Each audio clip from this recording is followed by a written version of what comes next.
"Watson, the game is afoot," Sherlock Holmes' voice echoed through our Baker Street rooms. His eyes gleamed with an unusual intensity. It was a crisp morning, the city still shrouded in a thin veil of fog. I was engrossed in my morning paper, barely registering his declaration. He paced the room restlessly, his long, thin fingers drumming against his leg. I lowered my paper, intrigued by his sudden animation. "Dartmoor, Watson, Dartmoor." "We depart immediately." His words were clipped, his tone brooking no argument. He tossed a telegram onto the table. It detailed a disturbing incident: the disappearance of the famed racehorse, Silver Blaze, and the murder of its trainer, John Straker. The case was shrouded in mystery, and the local constabulary was baffled. Holmes saw an irresistible puzzle, a challenge to his unparalleled deductive abilities. I quickly gathered my medical bag and a few essentials. Adventures with Holmes were always unpredictable, often dangerous, but invariably fascinating.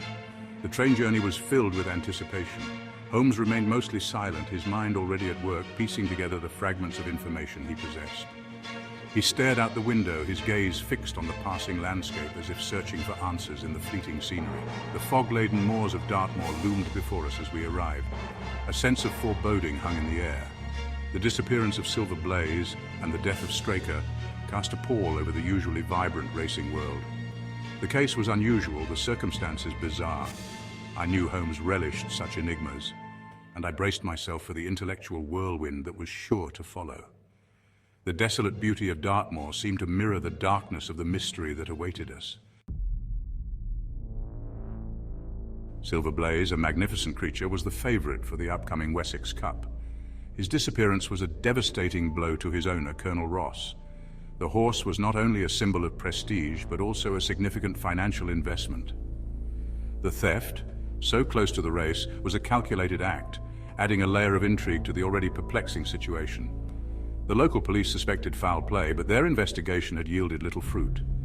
The death of John Straker, the horse's devoted trainer, further complicated the mystery. He was found dead in the stables, a single brutal blow to the head ending his life. The scene was gruesome, a silent testament to the violence that had transpired. The motive for the murder remained elusive, adding another layer of complexity to the already baffling case. Holmes and I arrived at King's Pyland, Colonel Ross's estate, to a scene of chaos. The stable hands were in a state of shock, their faces etched with worry and fear. The atmosphere was tense, heavy with suspicion. Everyone was a potential suspect, and everyone had a secret to hide. The normally tranquil stables were now a crime scene marked by the grim presence of death. Colonel Ross greeted us with a mixture of hope and despair. He was a man of means, accustomed to order and control. The current situation had shaken him to his core. He placed his trust in Holmes, hoping his renowned deductive skills could unravel the mystery and bring the perpetrators to justice. The weight of the case rested heavily on Holmes's shoulders. He began his investigation with characteristic meticulousness, observing every detail, however insignificant it might seem. Dartmoor, with its rugged terrain and unpredictable weather, seemed to amplify the sense of mystery. The vast expanse of the moor provided ample hiding places, making the search for Silver Blaze all the more challenging. The wind howled across the open landscape, carrying whispers of rumors and speculation. The locals spoke of strange lights seen on the moor and unusual noises heard in the dead of night. These tales added a touch of folklore to the real-life drama unfolding. The investigation began in the stables, the scene of Straker's murder. Holmes examined the area meticulously, his keen eyes scanning every inch of the ground. He noted the position of the body, the nature of the wound, and the subtle clues scattered around the scene. His sharp intellect began to piece together the fragments of the puzzle. The stable held the key to understanding the sequence of events that led to Straker's demise.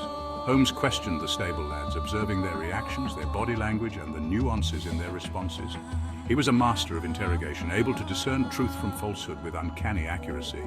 Each question was carefully crafted to elicit the maximum amount of information. He probed their alibis, their relationships with Straker, and their knowledge of Silver Blaze's routine. As darkness descended upon Dartmoor, the mystery deepened. The wind howled mournfully, carrying the faint scent of damp earth and the distant cries of moorland creatures. The isolation of King's Pyland added to the sense of unease. We were alone with our thoughts and the weight of the unsolved case. Holmes remained undeterred, his mind focused on the task at hand. He knew that somewhere in the vastness of Dartmoor, the answers lay hidden, waiting to be discovered. Holmes, with his unparalleled powers of observation, began to piece together the fragments of the puzzle. He noticed a small cut on Straker's boot, a seemingly insignificant detail that held a crucial clue. The cut, he deduced, was caused by a sharp rock, found only on a specific part of the moor. This indicated that Straker had ventured out onto the moor the night of his death. This discovery shifted the focus of the investigation away from the stables and onto the vast expanse of Dartmoor. Another crucial piece of evidence was a curved knife found near Straker's body. It was a peculiar weapon, not typically used in the area. Holmes recognized it as a surgical instrument, suggesting the involvement of someone with medical knowledge. This observation narrowed down the list of potential suspects. The knife became a silent witness to the violent act that had taken place. Holmes also observed that Silver Blaze's hoof prints were unusually deep, suggesting the horse was carrying a significant weight. This led him to believe that someone had ridden the horse away from the stables. The weight, he surmised, was not that of a single person, but something heavier, something unexpected. This deduction added another layer of complexity to the already intricate mystery. The seemingly insignificant details, overlooked by the local police, were crucial pieces of the puzzle for Holmes. He connected the dots, weaving together a narrative that began to shed light on the events of that fateful night. The cut on the boot, the surgical knife, and the deep hoof prints. Each clue pointed towards a solution that remained tantalizingly out of reach. The investigation was far from over, but Holmes was confident that he was on the right track. The moor itself became a silent witness to the unfolding drama. Holmes spent hours traversing the rugged terrain, searching for further clues. He examined the ground for footprints, the vegetation for signs of disturbance, and the air for any unusual scents.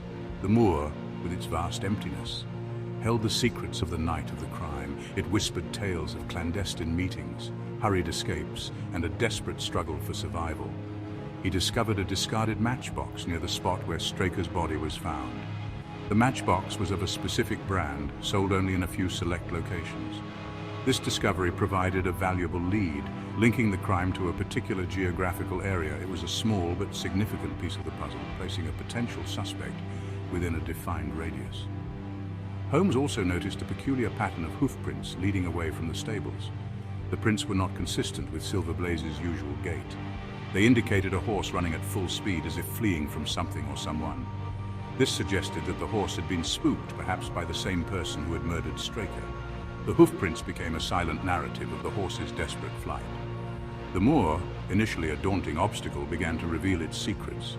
The discarded matchbox, the hoof prints, and the subtle changes in the vegetation all contributed to a growing understanding of the sequence of events. Holmes, with his unmatched ability to interpret these silent witnesses, was slowly but surely piecing together the truth. The mystery of Silver Blaze's disappearance and Straker's murder was about to be unraveled. "Is there any other point to which you would wish to draw my attention?" asked Inspector Gregory, the local police officer in charge of the case. "To the curious incident of the dog in the night-time," replied Holmes. "The dog did nothing in the night-time," said the inspector. "That was the curious incident," remarked Holmes.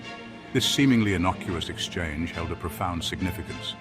The fact that the dog did not bark indicated that the perpetrator was someone familiar to the animal, someone the dog would not perceive as a threat. This seemingly trivial observation was a crucial breakthrough, narrowing down the list of suspects considerably. It highlighted Holmes's ability to find meaning in the absence of evidence, a testament to his remarkable deductive skills. The dog's silence spoke volumes. It eliminated the possibility of a stranger being involved, shifting the focus of the investigation towards those closest to Silver Blaze and Straker. The dog's lack of reaction was not a mere omission, but a crucial piece of evidence. It was a silent confirmation of a familiar presence, a presence that did not trigger the dog's protective instincts. This seemingly insignificant detail was a turning point in the investigation. It transformed a seemingly irrelevant piece of information into a powerful clue. The dog's silence was not merely the absence of sound, but the presence of a significant meaning. It was a silent testament to the perpetrator's familiarity with the surroundings and the animals within. The dog's behavior, or rather lack thereof, became a focal point of Holmes's deduction.